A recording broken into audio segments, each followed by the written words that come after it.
normal ya Bang John? Normal istri. Bang John penduduk mana? Ambil pakaiannya, pakaian di sini. Beginilah suasana saat tim tangkap buronan tabur dari Kejaksaan Negeri Aceh Singkil bekerja sama dengan Kejari dan Polres Nagan Raya mengamankan ZJ 50 tahun. Pria asal Nagan Raya itu merupakan buronan dalam kasus dugaan korupsi dana desa. ZJ diamankan di Desa Teluk Nibung, Kecamatan Pulau Banyak, Jumat 8 September 2024 sekitar pukul 12.00 siang.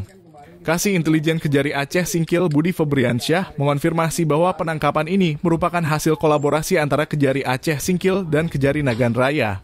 ZJ yang menjabat sebagai Sekretaris Desa Kuala Seumayam dari 2016 hingga 2021 diduga menyalahgunakan dana desa yang menyebabkan kerugian negara hingga 1,71 miliar. Penangkapan ini dilakukan setelah tim gabungan melakukan pengawasan intensif selama 1 minggu dan ZJ berhasil diamankan tanpa perlawanan di kediamannya pada Jumat siang. ZJ telah masuk dalam daftar pencarian orang setelah 3 kali mangkir dari panggilan pemeriksaan. Setelah ditangkap, ZJ langsung dibawa ke Kejari Aceh Singkil dan selanjutnya akan dilimpahkan ke Lapas Mulaboh Aceh Barat untuk menjalani proses hukum lebih lanjut.